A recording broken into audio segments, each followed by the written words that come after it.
All right, my friends, here we go, chapter 16. So now you have learned about evolution. You have learned all about Darwin's 4 pieces of evidence. And now we're going to talk really specifically about how do we make a new species, okay? How did we go from wolves to domestic dogs and coyotes, okay? How do we get from one common ancestor to several different species, okay? These notes are just going to be on regular paper, okay? There's no spot in your packet to write these ones down. So right here you guys have your title, Chapter 16, Evolution of Populations. All right. Review words, species, organisms. Really similar DNA, they can breed with each other and create fertile offspring, okay? Domestic horses are an organism or a species. Donkeys are a species. When you breed a donkey and a horse together, their DNA is close enough that you can get a mule, yaw, and great, that's fantastic, but it's not a totally new species because a mule is sterile. And if you guys don't know what sterile means, it means that they can't make babies. Okay, so a species is organisms. They can breed with each other. They can make more babies. Allele is different forms of a gene. If you remember your bugs from a couple of days ago, we had a gene for color of those bugs, and the 2 alleles were green and that awesome, fantastic neon orange.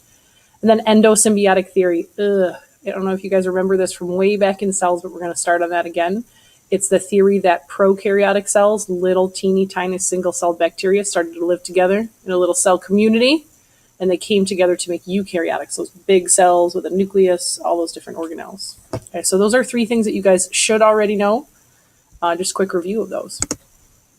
Okay, 4 pieces of Darwin's evidence. We've talked about those. Remember, you guys have to memorize those for your test, and you also have to explain it or explain it using examples.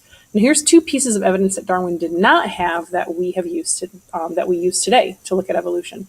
One would be DNA, or the production of proteins. If organisms are creating a lot of the same proteins, then they must have a lot of the same DNA code. Then the other one is carbon dating. Okay, not taking carbon out on a date, haha, but carbon dating as in seeing how old something is based on the isotopes of carbon and how they've decayed. If you think way back to chemistry 1, they probably made you do a graph that kind of looked like a J.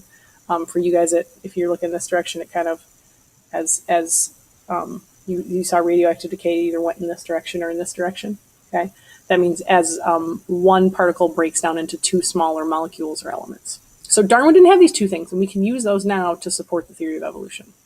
So make sure you get those 2 down. It's very important. All right, now, how in the world do we get to a new species? First, we got to start with a gene pool. Okay, I don't mean a pool full of denim jeans. Okay, I'm kind of full of it, sorry. A gene pool, all the genes in one area that can breed with each other. So that means, think, in this picture, we've got all these frogs live in one pond. You've got green frogs, you've got blue frogs, and you've got one red frog. That's the gene pool, because those are the frogs that are going to breed with other frogs. They all live in that pond, they're in that gene pool.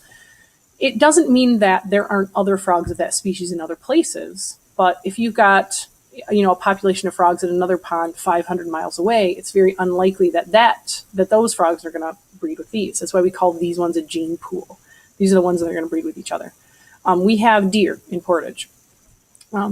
So the population of deer that live in and around Portage, that's the gene pool. There's also white-tailed deer that live all over the United States, but a white-tailed deer in Texas is not going to breed with a white-tailed deer in Michigan. They're 2 separate gene pools. Right. Now there's 2 ways that we can get genetic variation in our gene pool. Let me go back to my picture really quick. You guys can see in this gene pool, the majority of the population is green, probably because those are the most fit. It's the best adaptation. The other ones probably get eaten, just like our orange bugs. Okay. To get variation in our gene pool, though, to get the red one and the blue one that you guys just saw in the picture before this, you can get that in one of 2 ways. First, you can get a random mutation. This is the toughest way to get differences in gene pools. Random mutations pop up very rarely, and very rarely are they beneficial. Okay, this is why mutations guiding evolution. This is why it takes millions of years. Don't forget that most mutations that come out are bad. Most mutations get kicked out of the gene pool, or that organism dies right away. Every once in a while, though, one beneficial comes around. The other way is gene shuffling, or variation in genes, and that's the same thing that makes you guys different from your brothers and sisters. Think meiosis. Remember, in meiosis, we get 4 cells that are completely different from each other. we get during meiosis, when we're creating those sperm and egg cells, the genes get shuffled around. So the egg cells that made you, your mom had all those genetics, and randomly they got shuffled around. Half of them got assigned to the egg that made you, and half of them got assigned to the egg that made your brother or sister. Okay. So that's the other thing that can cause variation in a population.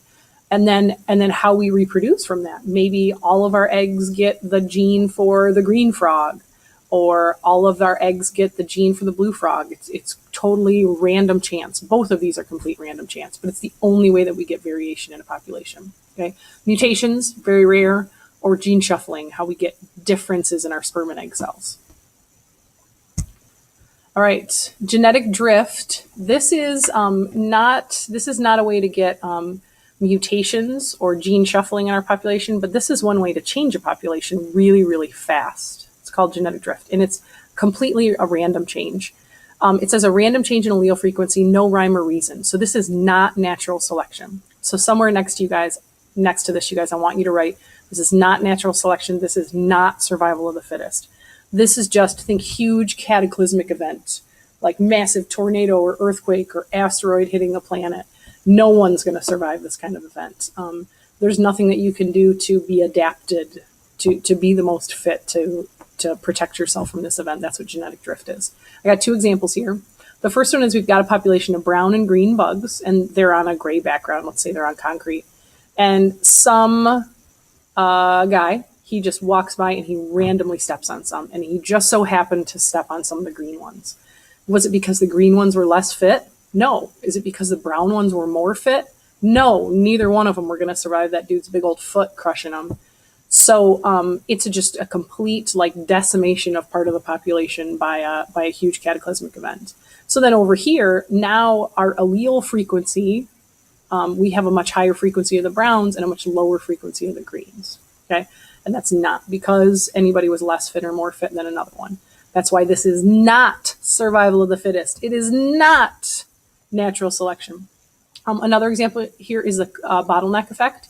Anybody who comes out of this bottleneck gets to survive. Everybody else dies. So in our population here, you can see that it says we have equal frequencies of the red and yellow alleles. So half of our beans or our pasta, whatever it is, I'm going to call them beans. Half of our beans are yellow, half of them are red. And then we have a random sampling of the population, and something happens, and all of this, a chance event, remember, big cataclysmic event, kills everybody else in the population. The surviving population is who's going to reproduce, and there's more reds. So now the new population is going to have more reds. Okay, look at the original population and this population over here. Is it because reds were more fit? No, reds didn't fit out of the bottle any quicker than the yellow ones did. Okay, here's how a population stays stable. So up until now, we keep talking about how do populations change, but here's how populations stay stable. So once we have, we have our most fit traits in our population, like my frogs in my gene pool earlier on. The green frogs are the most adapted, okay? You don't see them. They're not the ones who get eaten by predators. Once you get a stable population like that, there are a few things that keep it stable. Okay, so that means when I say stable, no evolution is happening. The populations aren't changing, or they're fluctuating very little. The first one is random mating. We have completely random mating amongst individuals in our gene pool. So that means that our genes continue to get shuffled up. The second one is you've got a very big population. So you have lots of genes, and a lot of them are the same, like our green frogs, so that they can constantly be, the genes can constantly be shuffled through that population. Nobody's coming in or out. No mutations are happening, which organisms can't really control that.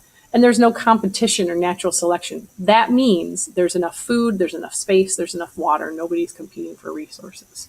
Okay, so this is how organisms, or populations, this is how populations stay the same. It doesn't happen very often, okay? There's always changes that are happening, and this competition thing is very often happening in environments. So genetic equilibrium, not very common.